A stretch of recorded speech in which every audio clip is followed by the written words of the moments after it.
दोस्तों नमस्कार, स्वागत है आप सभी का। एक बार फिर से आई चलते हैं बिहार की ताज़ा खबरों की ओर। लेकिन उससे पहले अगर आपने अभी तक इस चैनल को सब्सक्राइब नहीं किया तो सब्सक्राइब कर लें, जिससे कि आपको बिहार की ताज़ा खबर रोजाना मिलती रहे। पहली बड़ी खबर, बिहार के लोगों को ओल्ड पेंशन स्कीम का बहुत ज्यादा इंतजार है और बिहार की ओल्ड पेंशन स्कीम लागू करने को लेकर सभी की नजरें सरकार पर टिकी है। हालांकि इस मुद्दे पर बिहार के मुख्यमंत्री नीतीश कुमार ने अभी तक कुछ नहीं कहा है। इधर विधानसभा में इस मामले को उठाया गया। बिहार सरकार के मंत्री की तरफ से इस मामले में सरकार का पक्ष भी रखा गया। बिहार के लोगों को इसके बाद से इस योजना के लागू होने का बेसब्री से इंतजार है। बल्कि राज्य में हर 10 दिन में नीतीश कुमार का साथ छोड़ रहा जेडीयू का कोई बड़ा नेता।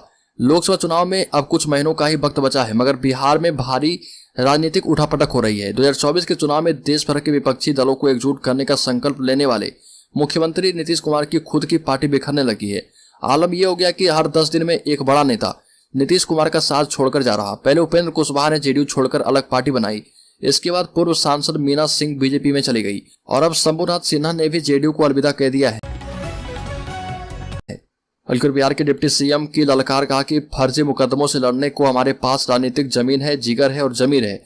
जमीन के बदले नौकरी मामले में सीबीआई और ईडी की छापेमारी को लेकर तेजस्वी यादव ने भाजपा को ललकार दिया है। बिहार के डिप्टी सीएम ने कहा कि हम फर्जी इंटायर पॉलिटिकल साइंस वाले नहीं, बल्कि रियल पब्लिक साइंस वाले समाजवादी लोग हैं। लालू यादव और राबड़ी देवी के छोटे बेटे तेजस्वी यादव ने कहा कि भाजपाइयों के झूठ, अफवाह और फर्जी राजनीतिक मुकदमों से लड़ने के लिए हमारे पास राजनीतिक जमीन है, जिगर भी है और जमीर भी है। हल्के अब राज्य में ओवैसी भी निकालने जा रहे हैं। अधिकार पदयात्रा, नीतीश तेजस्वी का बढ़ाएंगे चिंता। बिहार में लोकसभा की 40 सीटों को लेकर गठबंधन बीजेपी और असदुद्दीन ओवैसी सभी ने पूरा जोर लगाने का प्रयास शुरू कर दिया है। और खबर यह है कि वह बिहार के अहम सीमांचल क्षेत्र में अधिकार पदयात्रा निकालने जा रहे हैं। माना जा रहा है कि ओवैसी की यह पहल बिहार के मुख्यमंत्री नीतीश कुमार और डिप्टी सीएम तेजस्वी यादव की चिंताएं बढ़ा सकती है। अलखर बिहार में बीजेपी ने तेजस्वी यादव से मांगा इस्तीफा। राजद ने ईडी सीबीआई की जांच रोकने के लिए बिल पेश करने की मांग की।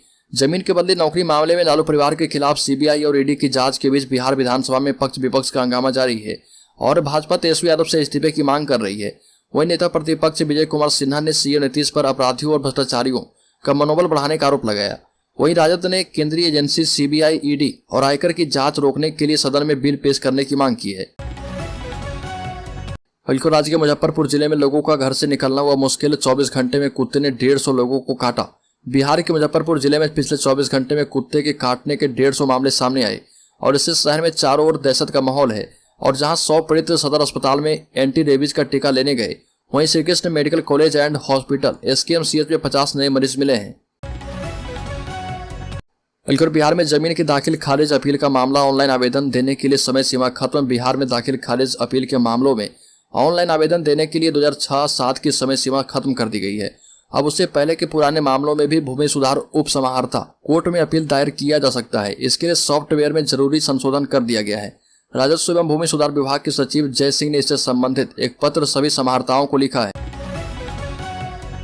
बल्कि बिहार में 2 लाख शिक्षकों की पदों पर चल रही नियुक्ति प्रक्रिया, शिक्षा मंत्री का बड़ा बयान। शिक्षा मंत्री प्रोफेसर चंद्रशेखर ने कहा कि शिक्षक नियुक्ति नियमावली में बड़ा बदलाव लाने की तैयारी अंतिम चरण में है और यह नियमावली भ्रष्टाचार मुक्त, त्रुटि रहित, केंद्रीकृत एवं पारदर्शी होगी और इससे शिक्षकों की सेवा शर्त बेहतर होंगे और अनियमितताओं पर प्रभावी नियंत्रण रहेगा। शिक्षा विभाग में 2 लाख से अधिक पदों पर नियुक्ति प्रक्रिया चल रही है। वर्ष 2023-24 में प्रारंभिक विद्यालय में लगभग 80,000 शिक्षकों, 6500 शारीरिक शिक्षक एवं स्वास्थ्य अनुदेशक नियुक्त होंगे। बल्कि देश में H3N2 इन्फ्लुएंजा वायरस के प्रकोप को देखते हुए बिहार सरकार ने तैयारियां शुरू कर दी है। स्वास्थ्य विभाग ने H3N2 इन्फ्लुएंजा वायरस से निपटने के लिए एडवाइजरी जारी कर दी है और H3N2 influenza virus Hong Kong flu के प्रकोप को देखते हुए बिहार सरकार ने स्वास्थ्य विभाग को अलर्ट कर दिया है। बल्कि बिहार विधानसभा में भारी हंगामा, बीजेपी विधायक ने माइक तोड़ा। आंगनबाड़ी सेविकाओं का मानदेय बढ़ाने की मांग, स्पीकर ने कहा कार्रवाई होगी। बिहार विधानसभा के बजट सत्र में हंगामा हुआ। कानून व्यवस्था को लेकर विपक्ष के विधायकों ने हंगामा किया। लॉ एंड ऑर्डर और अन्य मुद्दे पर बीजेपी ने विधानसभा में कार्य स्थगन प्रस्ताव लाया। आंगनबाड़ी सेविकाओं का मानदेय बढ़ाने की मांग को लेकर जबरदस्त हंगामा हुआ और भाजपा विधायक लखेंद्र पासवान ने हंगामा करते हुए माइक तोड़ दिया, जिस पर विधानसभा अध्यक्ष ने कहा कि इस पर कार्रवाई होगी। लखेंद्र पासवान पातेपुर से बीजेपी के विधायक हैं। और बिहार सरकार ने केंद्र से किया अनुरोध, उड़ान स्कीम में हवाई अड्डों को शामिल करने के लिए केंद्र को भेजा प्रस्ताव। रीजनल कनेक्टिविटी स्कीम उड़ान में भागलपुर हवाई अड्डों को शामिल करने के लिए बिहार सरकार ने केंद्र सरकार को एक बार फिर से प्रस्ताव भेजा है। हालांकि इससे पहले भी बिहार सरकार ने केंद्र सरकार से अनुरोध किया था और ये जानकारी मंत्रिमंडल सचिवालय एवं नागर विमानन विभाग की ओर से विधायक अजीत शर्मा को दी गई। विधायक अजीत शर्मा ने इस संबंध में बिहार विधानसभा के सत्र में सवाल पूछे थे और इसका जवाब विभाग की ओर से दिया गया है। विधायक ने इस संबंध में 4 सवाल पूछे थे।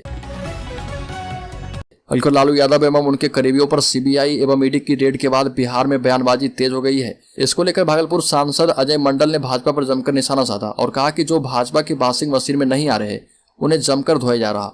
बयान देते हुए कहा कि जांच की सभी संस्था अन्य लोगों के लिए स्वतंत्र है, लेकिन भाजपा वालों के लिए तो मुट्ठी में है। ये सभी एजेंसी भाजपा के इशारों में नहीं बल्कि उसके नीचे काम करती है, इसलिए छापेमारी हो रही है। अगर अकुत संपत्ति थी तो पहले ही जांच क्यों नहीं की गई। बल्कि राज्य के मुजफ्फरपुर जिले में कमरा मोहल्ला के चर्चित शिया मौलाना काजिम सबीबी को गिरफ्तार किया गया है। मौलाना सबीबी कमरा मोहल्ला के मैदान में शिया महासम्मेलन करने की तैयारी में थे, लेकिन मुजफ्फरपुर प्रशासन ने उन्हें इस सम्मेलन की इजाजत नहीं दी थी। पुलिस का मानना था कि इस सम्मेलन के जरिए वह लोगों को भड़काकर माहौल खराब करने की कोशिश कर सकते हैं। मौलाना सबीबी का इससे पहले भी कई वीडियो सामने आया था जिसमें वो पुलिस को चैलेंज करते हुए दिखाई दे रहे थे। उद्योग लगाने के लिए जमीन पर रेलवे का कब्जा उद्यमियों के लिए घातक सिद्ध हो रहा। बिहार औद्योगिक क्षेत्र विकास प्राधिकार बियाडा की मुजफ्फरपुर के बेला स्थित औद्योगिक क्षेत्र की जमीन रेलवे ने कब्जा कर रखा है और इसे जल्द खाली कराया जाएगा। उद्योग विभाग ने रेलवे के यत्र तत्र बिखरे हुए सामान को हटाकर उसे खाली कराने का निर्णय किया है ताकि भूमि आवंटन की मांग करने वाले उद्यमियों को खाली भूमि आवंटित की जा पाए। उद्योग विभाग के प्रधान सचिव संदीप पौंडरिक ने बियाडा की भूमि आवंटन प्रक्रिया की समीक्षा के क्रम में मुजफ्फरपुर स्थित भूमि को खाली कराने का निर्देश दिया है। पटना में परिवहन कॉम्प्लेक्स 95% बनकर तैयार, लेकिन अभी इसके चालू होने पर संशय। पटना के फुलवारी शरीफ में परिवहन विभाग का नया बस टर्मिनल बनाने का काम अंतिम चरण में है।